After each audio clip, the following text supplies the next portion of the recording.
Hello everybody and welcome back to another episode of Crystal Cards. My name is Brian Mead and today we are going to talk about the Yu-Gi-Oh! Ban list for September 2012. Last night we had the OCG ban list finally confirmed. I know that I've been playing this game since 2002 when it came to the United States, and I remember the very first ban list. I've never seen so many fake ban lists pop up as we have leading up to this format, but we finally have a confirmation on the OCG, which the TCG is always the same as the OCG.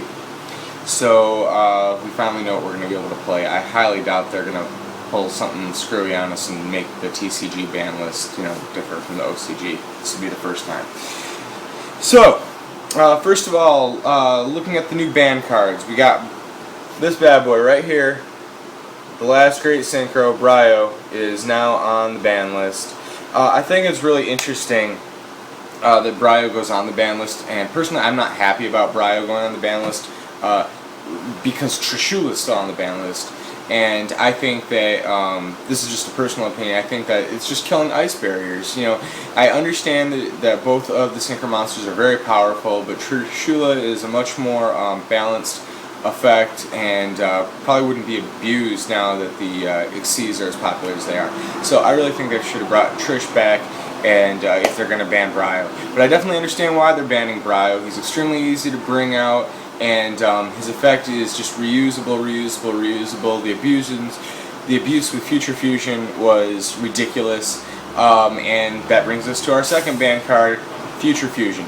Future Fusion is now gone. That means that no more easy five-head dragon, basically using it like like Painful Choice was used back in the day, just milling tons of chaos fodder into your graveyard and then removing for mass swarming. All that's done. I agree with Future Fusion going on the ban list. I actually think that it should have gone on the ban list format earlier, but that's just me. But yeah, I'm happy about that. Let's move on to the limited list, and this is where my issues really actually start to come up. This is where I really have problems with the ban list. And it comes in a couple fold, both with decks I play and decks I don't play, and actually decks I don't even like, but I think that it wasn't the right way to go. So first, both Inzektor Dragonfly, boom, and Inzektor Hornet, boom, have been limited down to 1. This was the main engine of the deck. Inzektor Dragonfly and Inzektor Hornet was the main engine of the deck. It definitely led to the OTK. But I really think that if you would have just limited Centipede to 1, that would have solved most of your problems, because you wouldn't have had the infinite searchability for the Gigamantis and for the Zetacaliburs, and that stops the OTK, which is really more of the problem with the Inzektor deck. Inzectors were always easy to side in against, so I really disagree with this. I really think they just murdered this deck. Red Eye's Darkness Metal Dragon, limited to 1. I don't agree with this decision either. You ban Future Fusion. That makes it a little bit more difficult to find the Red Eyes in the first place, unless you're using the ATOM. Which requires more comboing, and that again isn't nearly as easy to just flop out without the Future Fusion being there. So I really think Red Eyes should have probably gone to 2 instead of 1. I think 1 was overkill, and I really think they just hurt dragons in general. I don't agree with this, but what can I do? Ultimate Offering down to 1. This is a choice I actually agree with. If you're playing on Dual Network, you played the Gadget Yurgia decks. They are absolutely ridiculous. If you get Ultimate Offering, it's pretty much like when you're playing the Dragon Chaos and they got Future Fusion first turn. It's game. They're going to Xyz summon so much on you that you really don't have a chance. Tsukiomi coming off the ban list, going to limited.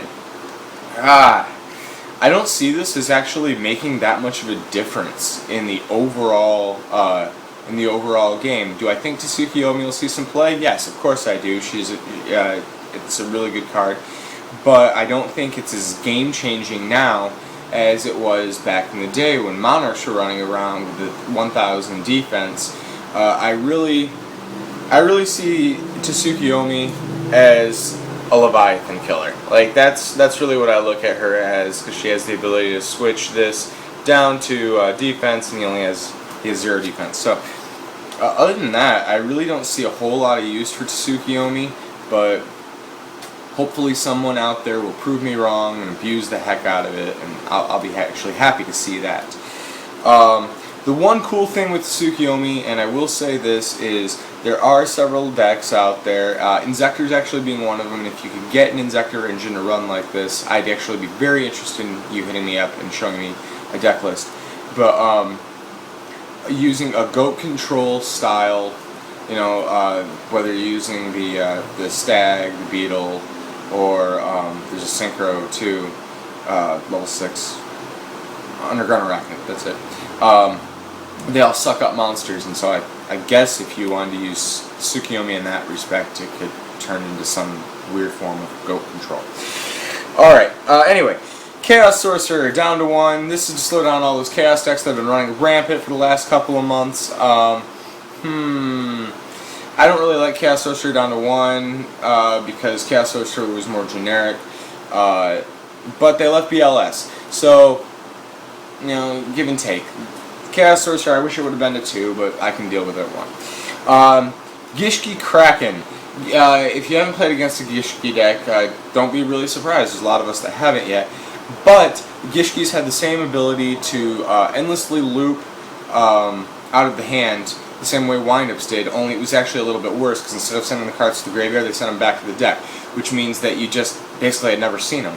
And they were absolute killers. So Gishki Kraken to 1. This is the same kind of deal as Ultimate Offering, where they're just trying to prevent the abuse before it happens. And then finally, Wind Up Zen Mighty down to 1. This is once again a choice that I personally do not agree with. I don't like wind-ups. I'm going to say it right now. I don't like wind-ups as a deck.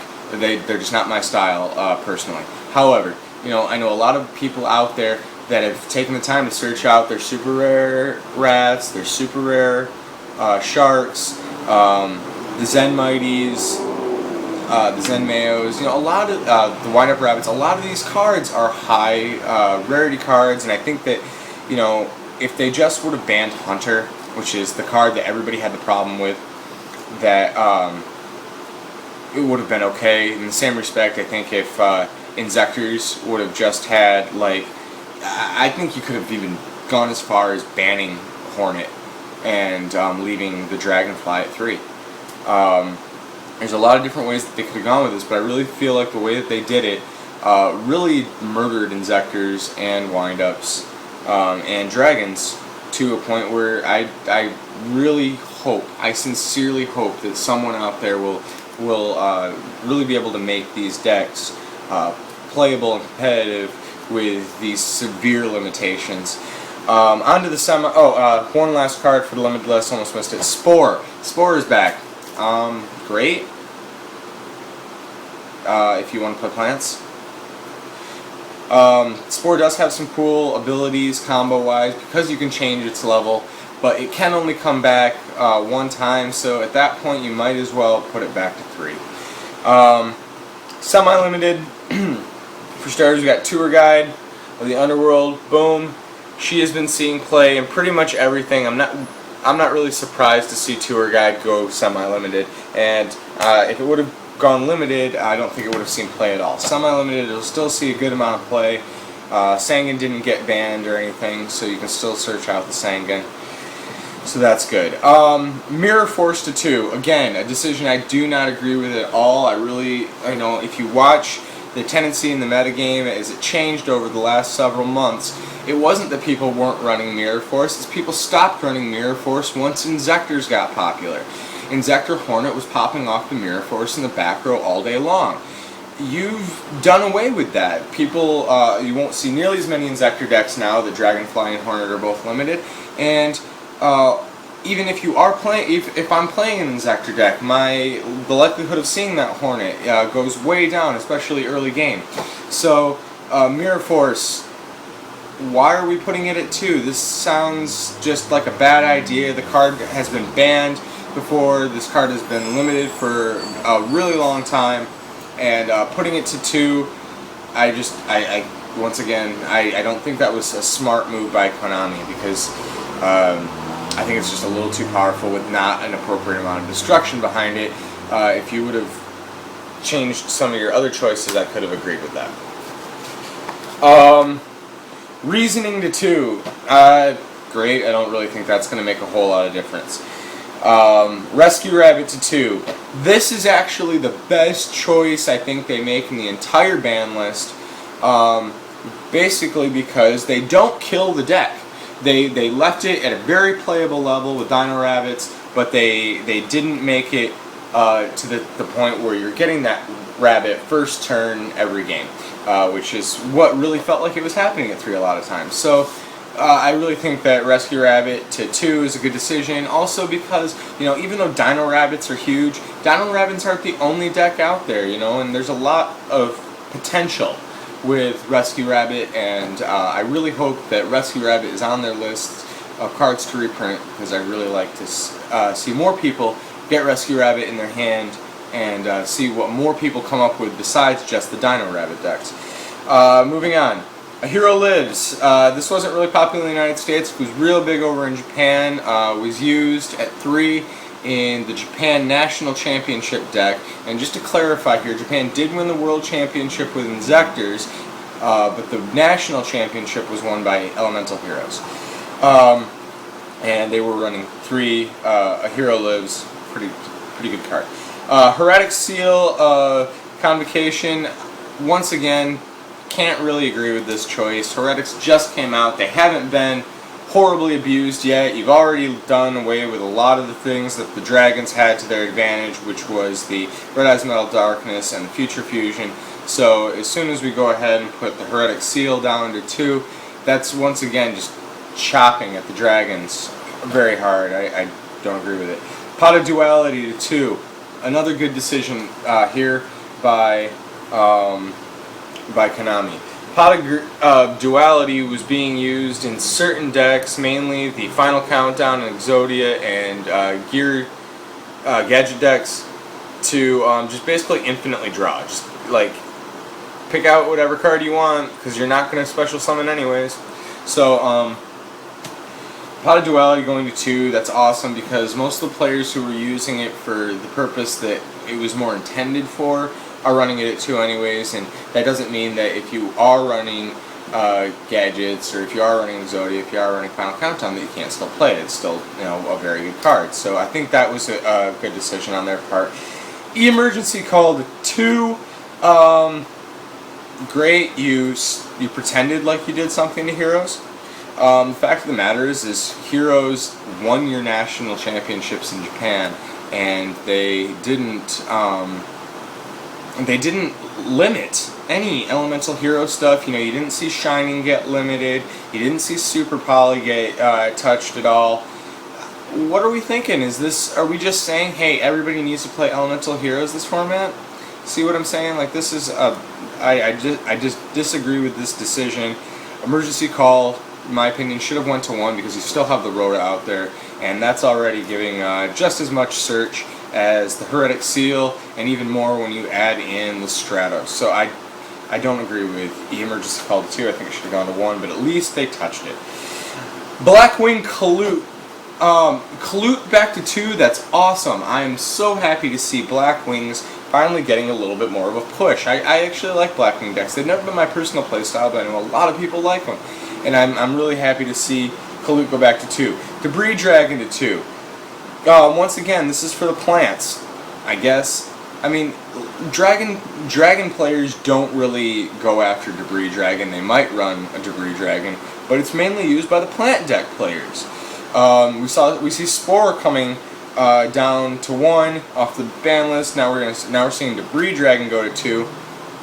Maybe they're expecting plants to make a comeback, but I don't think this is enough of a change to give plant players that boost back into playing again. And finally, on the Summoning Limited list, the Earth Agent of Mystery. That's he's back to 2 from 1. I guess we're going to give Agent decks a little bit of a boost. That's really, I mean, if you're an Agent player, that's really great. If you're not an Agent player, it's really kind of a who cares.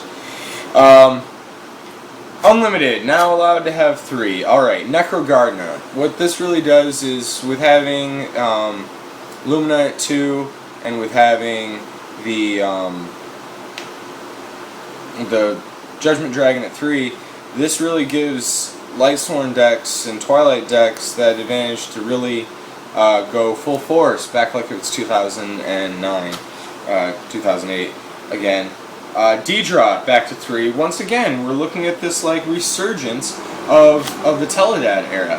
Oh my gosh, Emergency Teleport up to 3. Now we've got 3 cards that were all knocked down off the onto limited or semi-limited lists, or back and forth, and now all 3 of these cards are back up to 3, which means, with the exception of Dad itself being at 3, Teledad is at full force again. What is Konami thinking? Did they not remember how destructive of a deck that is? Why are we going to take away all the power from the Windups, Dragons, and Inzectors and just thrust it all back into the decks that we've all already played? I don't agree with this decision.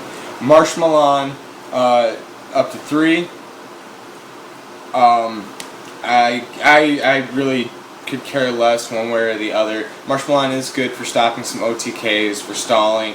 Does deal a little bit of damage. Marshmallow is a good card. I really don't think it needs to be at 3, but with putting it at 3, it actually brings into question, what will people actually run Marshmallow in glasses?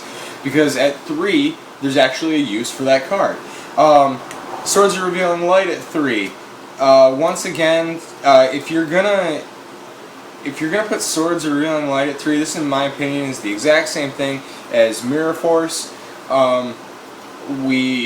We've seen, yes, we have Mystical Space Typhoon at 3, and yes, we have Heavy Storm, but I really just feel like Swords of Revealing Light at 3 just gives these stall deck players too much of an advantage. 3 Swords of Revealing Light, 3 Wabaku, 3 Threatening Roar, 3 Thunder of Ruler, 3 Nightmare Steel Cage, 3 Swift Scarecrow, 3 Battle Fader.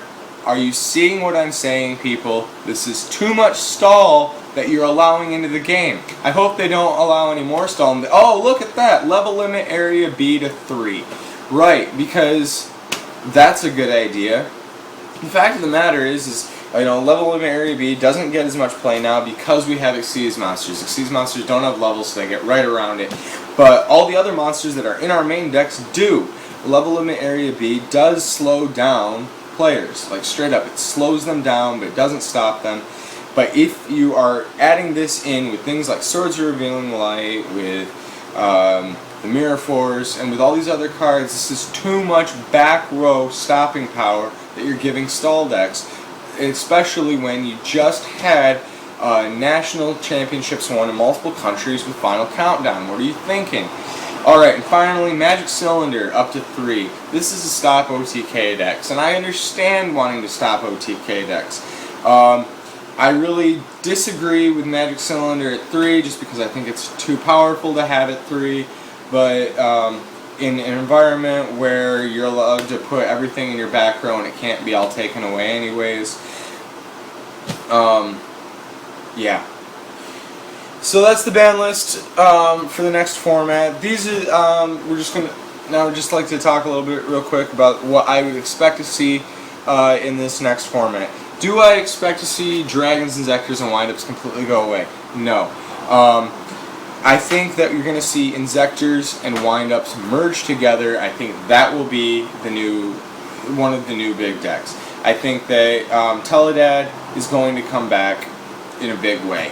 I think there's a lot of potential for Windup Psychics. I actually saw Windup Psychics at a couple of YCS events and some regional events, and I took a look at the deck list. I've watched duels with it. It's a really interesting deck, and I actually recommend that one if you are playing Windups and want to try and save yourself. I think we're going to see Blackwings come back, and that's really cool. I'm really happy to see Blackwings come back into the game. I would expect also to see Heroes, 6 Samurai, and Laval all run rampant this format because those decks were pretty much untouched. The Gishkis, I think they hit it probably a little too soon, even though it needed to happen. I don't think that we're ever going to see the full rise up in Gishki decks that we would have seen had it not gotten limited right off the bat. As for me, I am going to be putting my Inzectors away for a little while. I do have some playtest ideas that I am trying out.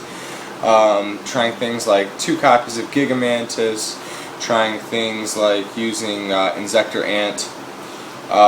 These are, just some weird things. I'm personally probably going to be switching back over to my Crystal Beast deck, which I showed you last week, and my Lightsworn Light Ray deck, which is extremely fast. I have also been playtesting a lot with a Archfiend deck. It's really cool. It's actually very similar as far as all the spells and traps go to my Inzector build.